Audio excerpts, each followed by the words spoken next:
Well, 5 days and I haven't dropped dead from lack of Pop Tarts. So that's good.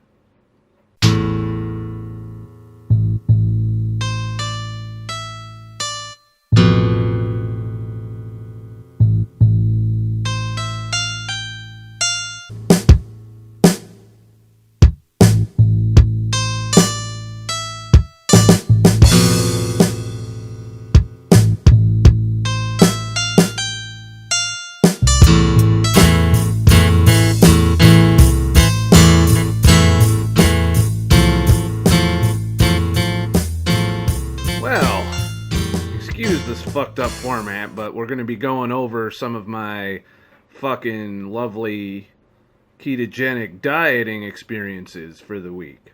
Um, I see that a great many of you are interested in the subject. You guys are talking it up in my last comments, so we will be doing plenty of motherfucking feedback sessions, but this is more of a vlog, kind of giving you my first taste of ketosis so far. I'm about 5 days in. I started out in the 204 to 205 pound range 5 days ago, mind you. And I weighed in this morning at 201.7 pounds. I've pretty much lost all my water weight that I was retaining from the carb diet. I am in moderate ketosis, which is about, I think, the highest I'm going to get with dietary ketosis. I could be wrong on that. But unless I'm doing an intense amount of exercise and working out, I probably should expect to see moderate ketosis the entire time. I do know it takes a 72-hour fast to get me in that strong fuck you ketosis that just makes everything fucking happy. So I'm going to go over a little bit. First of all, I'm going to go over what I've been eating, and I'm sure some of you diehard, if you're a diehard, healthy, can't eat anything impure motherfucker, you're going to frown on some of my choices, but I'm going to explain why I chose the things I chose. So right here, you're going to be looking at MyFitnessPal, which is what I'm using to count my calories and document all of my fucking progress. You'll find this app in the App Store for Google and Apple probably too. And it's my experience. It's really easy. You scan in the foods that you bought at the supermarket. If it ain't there, you fucking read the label, put it in, and all your shit's there. Honestly, it takes maybe 5 extra minutes. Or at the beginning of your day, you got nothing going on, sit there and try and plan your meals out, what you want to eat that day. I'm finding that to be the most effective rather than just scanning as I go. Like today I knew I was going to eat a big, huge breakfast, lunch type deal. So I planned ahead and punched in all my foods ahead of time. I also recommend, if you're going to really crack down on keeping track of your shit, go out and buy a digital food scale. It's been a lifesaver. No more measuring cups, none of that shit. You just put the shit in, add an ingredient, zero it out, add another ingredient, and you get exact amounts that you can then plug into MyFitnessPal to get a fairly accurate calorie count. There's probably still some variance, about 100 and fucking 200 calories, but who knows. Anyways, getting right down to it, I started out on Sunday. Let's scroll back here. I started out on Sunday. It is now Thursday. So let me move my fat face out of the way here for you and shrink it down significantly. There we go. Look at that. That's fucking cool. And then move that like out of the fuck. Move, motherfucker. Fuck. Here's a good spot. Anyways, what we're looking at here is a breakfast. Now, as you know, my goal right now is to keep my carbs under approximately 50 grams of carbs per day. I don't get a lot of exercise. I'm the first to admit. I mean, the Sunday thing, I only show 52 calories, and that's my step tracker. I don't always have my phone on me, but I do find that when I do my step tracker, that it helps to add in whatever calories I'm burning to figure out my deficit and whatnot. Otherwise, you can just completely ignore exercise. Just go for your 1800 and you'll be fine. You'll lose a lot more weight that way. I am not in a big hurry. I want a nice steady stream of weight loss, so I am making sure the math is roughly within a 200 calorie fucking tolerance or something. So I started out with, you got your fucking single American slice of cheese, probably unhealthy for you in some way. The more processed the foods you're picking, the more, potential inflammatory shit that you could happen. But I'm not super concerned given the extreme nature of, a ketogenic diet along with the extreme nature of intermittent fasting. If I still have some, fucking risk factors, at that point I did all I could because I don't want to cut any more than I've already cut. My typical breakfast, and this is kind of being, a similar deal throughout the week. My typical breakfast, as it did here, is 2 to 3 to 4 scrambled eggs. It really doesn't matter. As many eggs as you think will fill you up is what you should go for. The more the merrier, to be honest with you, because the less you'll have to eat throughout the day. The more satisfied and full and nutrient-dense foods that you're eating, and eggs are very nutrient-dense, the better your body feels and the less likely you are to have hunger and craving issues. I eat, a slice of fucking cheese or two, and I scramble that shit in with my eggs. I break it up, scramble it in, makes a nice little cheesy binding sauce, makes your eggs kind of, more mushy, but that's fine. There's other ways. Make omelets, fucking boil them, over easy. Whatever the fuck you like your eggs is fine. Make sure you have the yolks. You don't want egg whites only. Egg whites only is for pussies and for people that don't like nutrition, because guess what? All of that shit that's in the yolk, turns out that's where most of the vitamins and minerals are that are locked in there. So eat the yolk. Don't be a pussy. Mixed in some fucking lunch meat ham, 96% fat-free in this case, mainly because I had nothing else available. You want to seek out meats that are not fat-free, because, think of what they did, first of all, to remove that fucking fat. And second of all, the whole goal of this diet is to get as much fat as possible. So you don't want lean meats. When you go buy your hamburger, get the fattest fucking hamburger you can buy. Same thing with steaks. You want some nice marbled steaks. You don't want fucking steaks with all the fat cut off. By the way, that's where all the fucking flavor is, and that's also where all the fat that you're trying to get for the day is going to come from. Yeah, you can make a fucking bulletproof coffee, but chances are, most of your fat's going to come along with your meat. Use butter liberally. That comes next. Butter. Typically you want for your meats and butters to be grass-fed. I really haven't noticed a difference so far. Granted, it's still early because I have both. I have the organic fucking healthy butter shit, and then I have the salted fucking butter shit. And I haven't noticed much of a difference in how I feel or my satiety or any other side effects that could pop up. As far as the meat, I've seen some compelling things about the differences between grass-fed meat and corn-fed meat. However, in the past, I have been rather indiscriminate with these meats. If I want to test my corn-fed meat theory, I just go to McDonald's. Pretty much that's factory fucking meat for you, the most processed form that you can get. Or, go to the store, which is filled with just organic meat. You know how I feel about this organic bullshit, and I still kind of feel that way even on this particular diet. So I'll be testing throughout this fucking next 6 weeks whether or not organic really fucking means a difference, because, I'll eat a certain way for a while, and then I'll switch over to see which one feels better or gives me side effects or has me have problems. If anything causes any problems, I'll eliminate it. If it doesn't cause any problems, I'd rather pay $1 less. You know what I mean? I'm not exactly a rich motherfucker. Yeah, this channel's growing, but I ain't a rich motherfucker. I'm still on a budget, and that brings me back to eggs are the way to go for most of your, midday eating, because they're cheap. They are definitely cheaper. Save the steaks and the fucking, more expensive shit. Bacon's pricey, but you can work that in liberally. And of course ham, but make sure you get your fats. You gotta have your fucking fats in your meat. Now, I know I'm not going to be able to do this without some fucking artificial sweetener, so you need to keep that in mind, that, right here, I researched sweeteners, sucralose. You know, some people consider it poisonous. I have been unable to find any studies that prove that it's poisonous. I have, however, found studies that prove it does not by itself affect your blood sugar. You know, it doesn't cause a spike in insulin or anything like that. Now, sucralose is one of the main ingredients of Splenda. The problem with that is it's mixed with dextrose and maltodextrin.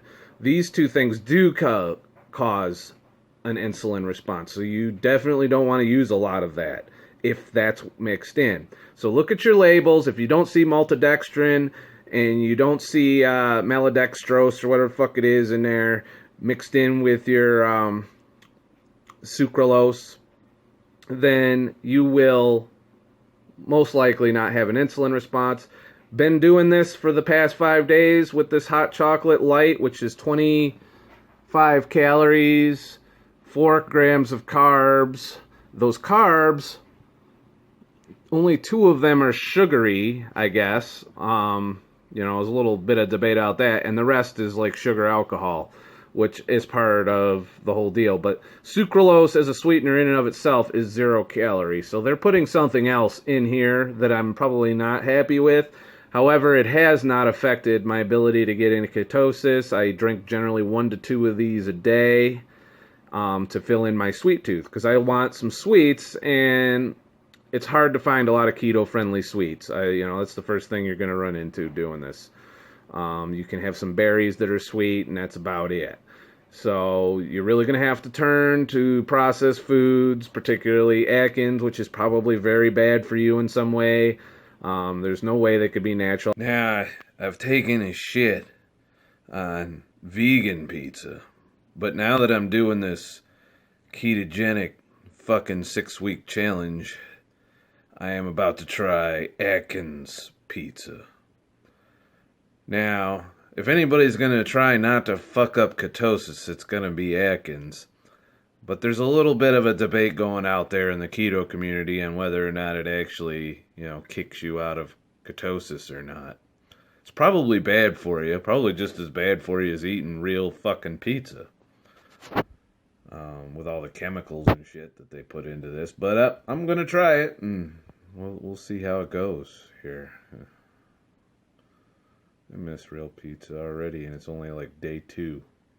But as far as artificial sweeteners go, the 3 I'm using, there's a xylitol stevia mixture, which cancels out the aftertaste of both.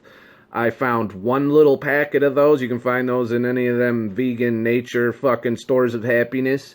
And you'll find those there, and you can sit there and you can put that shit in your, you know, in your coffee. Green tea with one of those packets is fucking awesome. I'm starting to really expand into teas a lot since I do intermittently fast still on top of this, which we'll get into before this video's over with.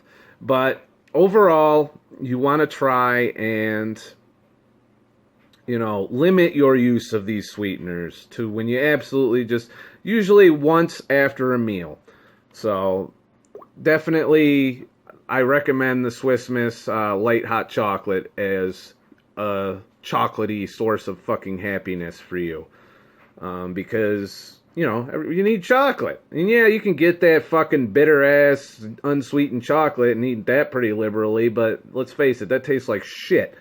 So, you know, we'll go to that. And of course, half and half, I put that in my coffee. One of the things you can do is the xylitol stevia mix without the maltodextrin or the dextrose. You can put that in a coffee. You can even put one of these packets of hot chocolate in there if you want like a mocha type deal, and you can use half and half, because half and half is low carb for your creamer. And next thing you know, you got creamer in your fucking coffee. We all like that, don't we? Fuck. Continuing on for lunch, I was happy with lunch. My first keto lunch was fucking great. I had 8 fucking buffalo chicken wings, which is quite a bit, you know. If you look at the stats here, and you go down to your motherfucking protein down here, as you can see, that's 48 grams of protein. Now, protein on this diet you're going to want to keep if you're a tall, big guy like me, it's probably different for smaller fuckers. You can go out and figure this shit out. Basically, 0.8 to no more than 1 gram per kilogram of body weight. Yeah, you gotta fucking do that metrics conversion if you're here in the fucking America. Okay? So, yeah. For me, that works out, around 100 grams of protein. So that's what I shoot for every day, about 100 grams of protein. You don't want to overdo it because your body will convert the excess protein into glucose, which will spike your insulin and whack you right the fuck out of ketosis if you do too much. So, if you like seeing the little color changes on your little keto sticks, which you buy at Rite Aid or any other pharmacy, it's a little pricey, but, once you get in the hang of it, you don't need to do it very often. And, you just keep your protein down to moderate levels. Basically, we'll get into a little bit of the macros here. If I come in here to the nutrition, and we look at my macros, that day I only hit 65% fat, which is fine.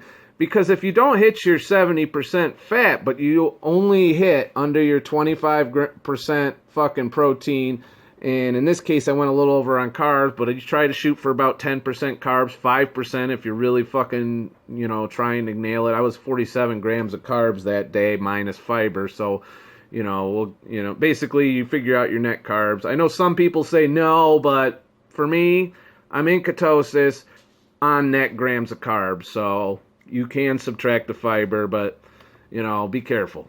Don't do that in processed foods. Do that with fruits and vegetables. You can subtract the fiber and nuts from the grams of carbohydrate and still not kick yourself out of ketosis. So, this is kind of the graph you're kind of shooting for. And I get better at this as the week goes on.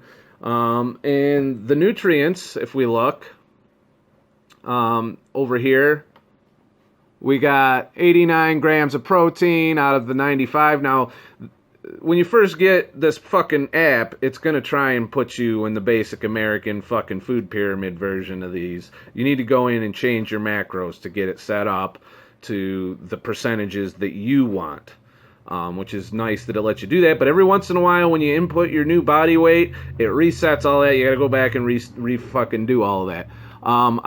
This day, I set my goal. I didn't change my macros this day as far as the goals, so it's telling me I need 237 grams of carbs, which we know is a crock of horse shit.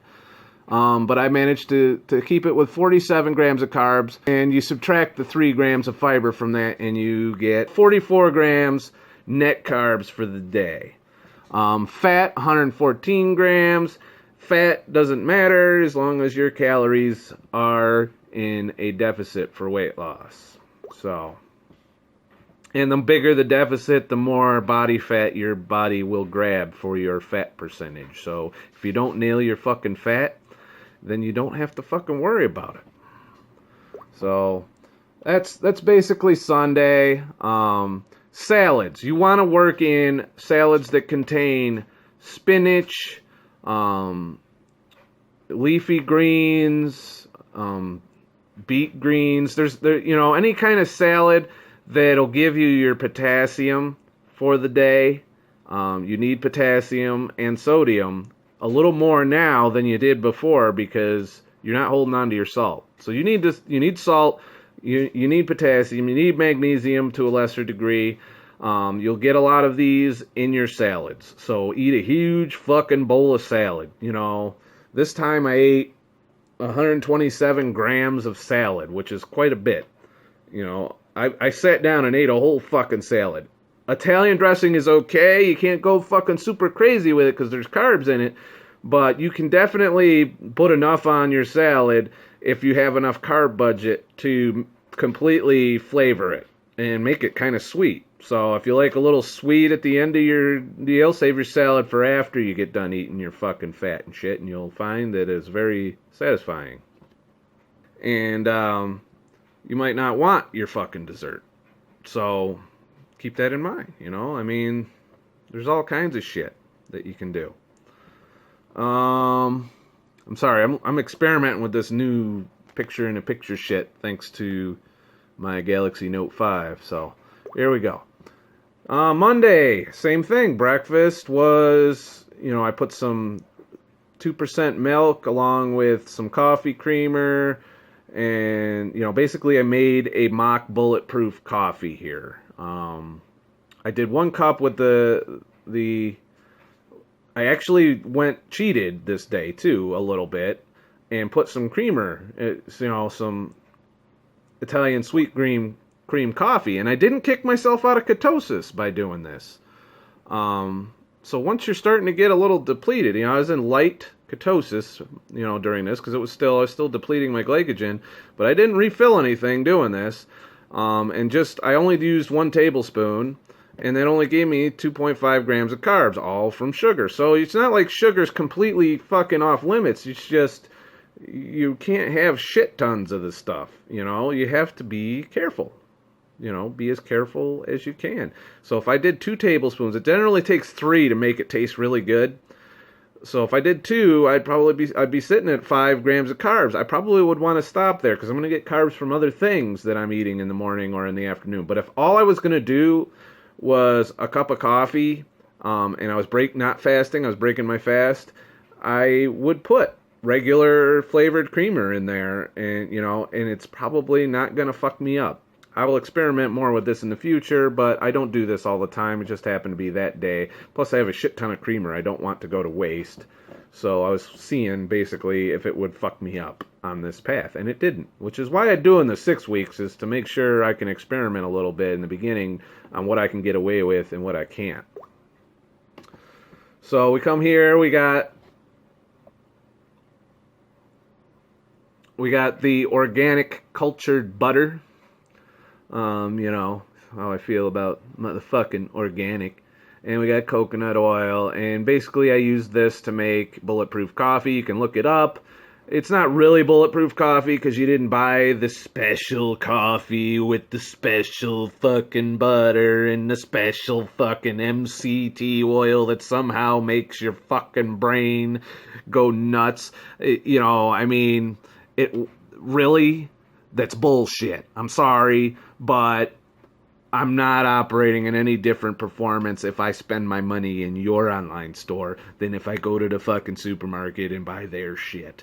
And if there is a difference, it's negligible and definitely not worth the shit ton of money. So you can take your special bulletproof horse shit and you can shove it up your ass.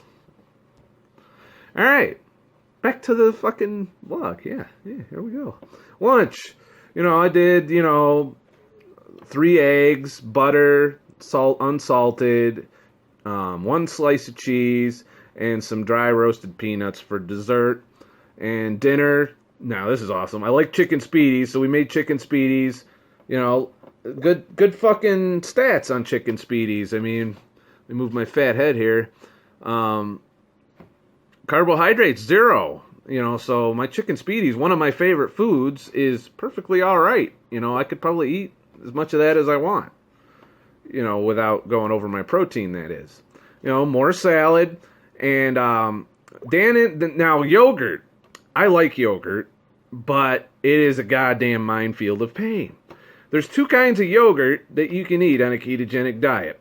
One is full-fat Greek yogurt, not low-fat. Read the labels, because most of the shit that's labeled Greek yogurt is low-fat. And what do they replace fat with? Sugar. So, if you can find, which is fucking impossible I haven't seen it yet, full-fat Greek yogurt, buy as much as that as you can eat before it will go bad, because it's so rare that I have yet to see it in a supermarket. It's probably in some of those happy fucking health stores that we all love. As an alternative, though, in the supermarket, I have been able to find Dannon's Light and Fit Carb and Sugar Control Vanilla Cream Yogurt. These are in small 45 calorie packages, but they're about 3 grams of carbs each. Sometimes if I have enough carb budget left, I'll eat like 3 of them in one sitting, and that's dessert. Put some heavy whipped cream on top of that. You gotta get creative. Some sugar-free chocolate syrup. There's all kinds of shit you can do. But keep an eye, be careful with the sweeteners. The artificial sweeteners, you don't want to go no more than once per meal, Any more than that, and I think you're overdoing it. So yes, that's one of the dessert alternatives that I've been doing on this fucking diet. Once again, with the hot chocolate, put some light whipped cream. I've since bought heavy whipped cream instead. This stove fire pepperoni pizza from Atkins here. You go down to the carbs. I'm sorry, I keep trying to look around my phone here. You go down to the carbs, and you got 28 grams of carbs, but 17 grams of fiber. Now, Atkins makes his living making sure motherfuckers stay in ketosis. So I know I'm probably going to stay in ketosis for this.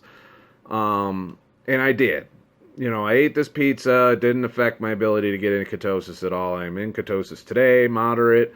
It started out as, small, then, or it started out as trace, worked its way up to small, slowly bounced back and forth between small and medium, or moderate, and now I'm in moderate, flirting with strong. So eating this once or twice a week, not a problem, I don't think. Any of the Atkins products. But don't go down to the supermarket and fill your cart full of every fucking Atkins fucking fake food that you can, because you're not getting the nutrition you need that way. This is for when you're feeling your moments of weakness, and eggs and salads and steaks and chicken, and tuna and fish. When these things are getting a little old and you want some pasta-like qualities in your food, I would say every once in a while turn to this, but definitely not every day. I saw a motherfucker in line. Ironically, when I'm buying my keto shit, I saw a motherfucker in line ahead of me, huge guy, probably had diabetes, and he's sitting there, he's got cases and cases of Atkins shit, and I'm like, yeah, that's overdoing it. These are made to help supplement and curb any chance of cravings.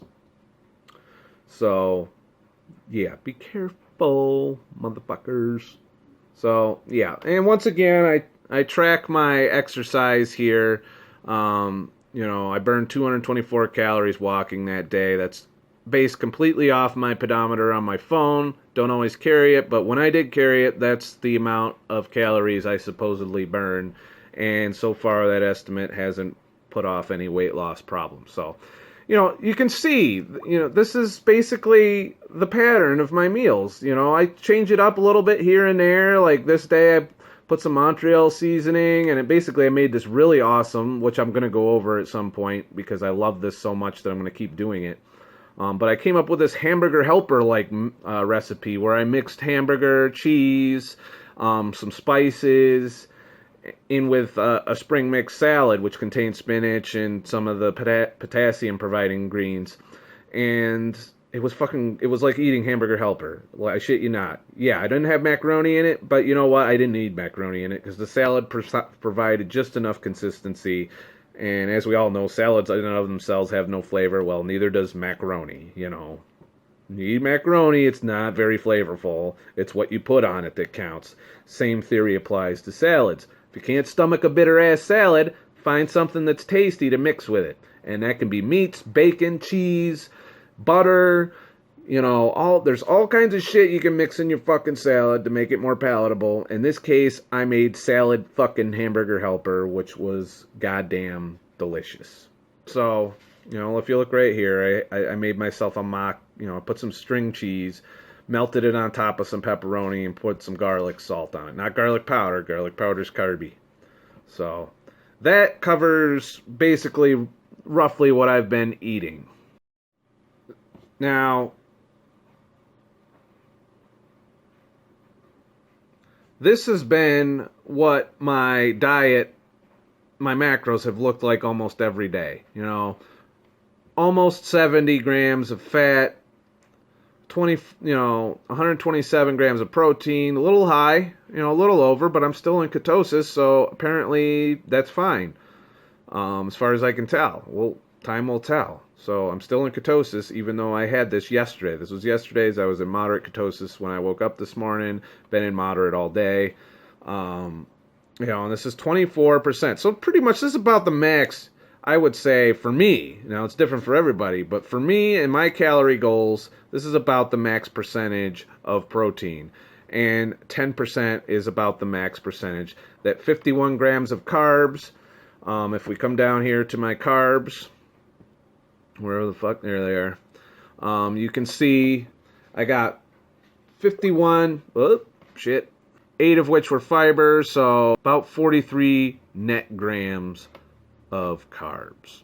So, yeah, I was fine, and I'm still in good ketosis.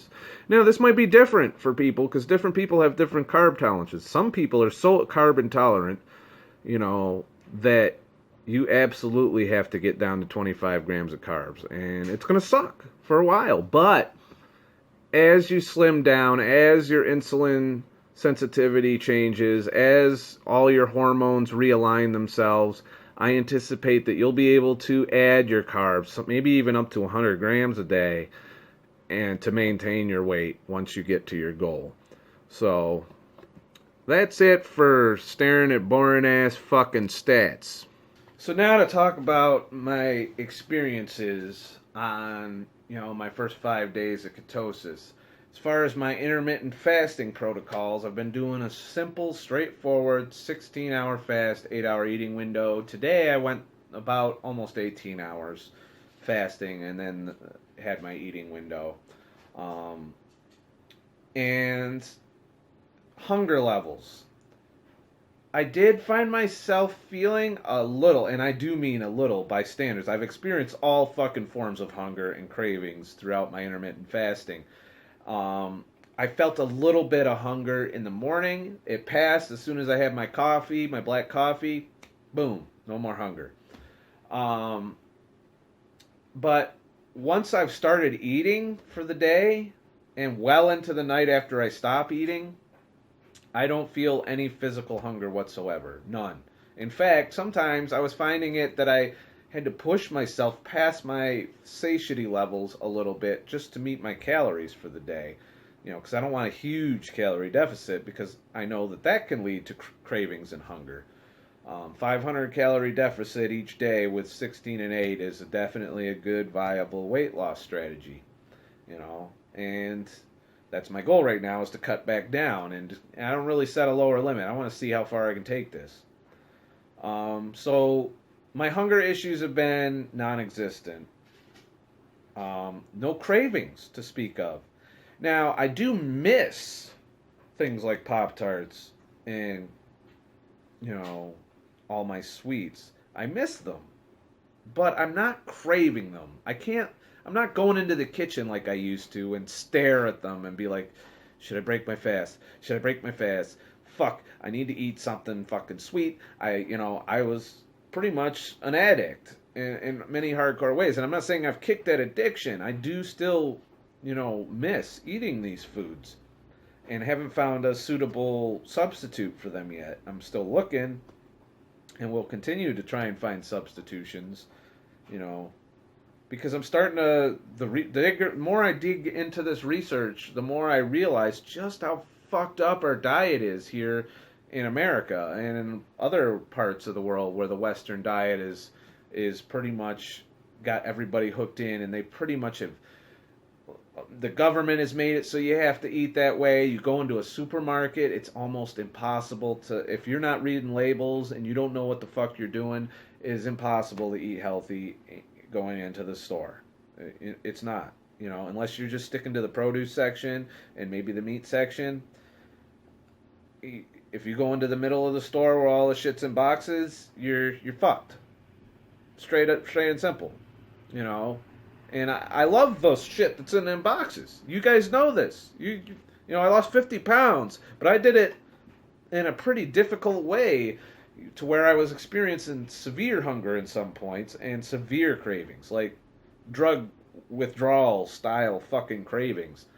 None of that going on right now on day 5 with this moderate fasting pattern. Now, once I've been in ketosis a while, I'm going to test out some of the longer fasts and see how it goes. I'll throw in a 36-hour fast here and there and see what happens. See if I experience hunger, see if I experience cravings, and I'm finding out a lot of that is nutrient based. If I'm not getting a certain nutrient, I crave chocolate or I crave sweets or I crave this and that. And there's like food lists out there that tell you what you can eat on this diet that when you feel a certain craving that will alleviate the craving. So, I'm experimenting with that. I'm still not doing fucking supplements. Um, as far as energy levels, I did notice yesterday in particular a decrease in energy towards the end of the day. By the end of the day, I was feeling kind of lethargic, a little brain foggy. I've been getting my electrolytes, you know, all potassium, magnesium, and sodium. I'm good on. I track that shit. So I'm still getting a little low energy. Like last night, for the first time since I started intermittent fasting, I fucking fell asleep on the couch while trying to watch something. I haven't done that since, before. So, before I started fasting.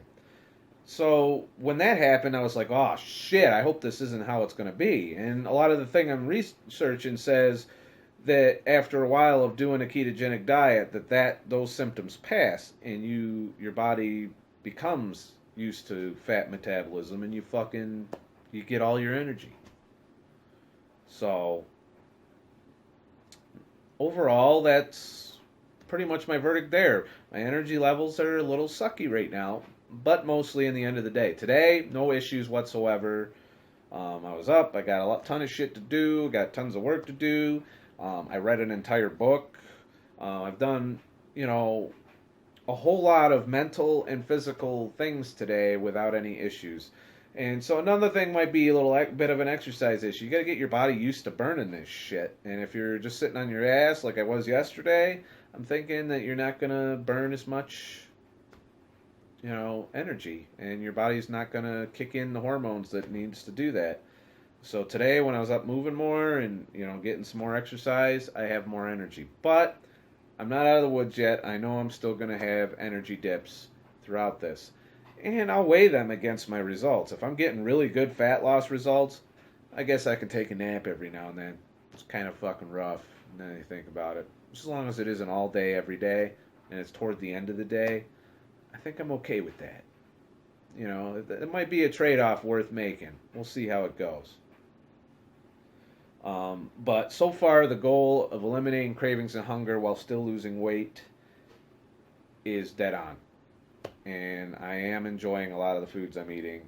I'm not so as big as enjoying the salad part. I know I'm doing that because I have to. But most of the fats, proteins, meats, and nuts that I eat are things I enjoy to eat. They're things I like. They make me happy. What can make you happier than fucking pepperoni? And to me, that's like a drug in and of itself. Fuck sugar. So, if you've stuck with this video this long, I am going to reward you with seeing my fat ass. Alright. Here is an image of me when I first started fasting. This is the week 3, how fat I was. If you watch some of my earlier videos, you've already seen this picture. That's how I started. This is me today. Actually, and as you can see, it's a big improvement over what I initially was. But obviously still not there. Plenty of belly fat in these pictures. And like I said, I've not had a lot of luck getting rid of the belly fat, and I did plateau at 193 with a significant amount of belly fat. Yes. Here's me today. And you can see a little bit more belly fat here, but I'm a little bit less fat in the arms and in the other parts of my body.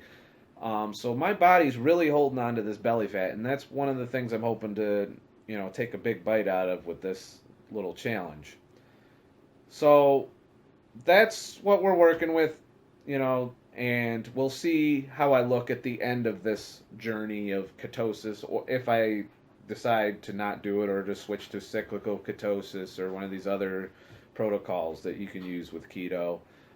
As we know, I've I've done it alternate day diet with a keto, every other day, and was fine. I was, doing pretty well with that. But there are health reasons I'm doing this that I'm concerned about for my future, especially getting on in the years as I am. So there you go. There, my fat ass, just for you. Um, Definitely not a bodybuilder, but I'm not obese anymore. I did drop under the obese government BMI of lies into the overweight BMI of lies. Now I'm trying to see if I can actually hit what the government considers normal, which is, in some people, it's unrealistic. If you're a big muscular fucker, you'll never get down that low. I'm not, so I'm thinking, I could get close to normal and still be healthy.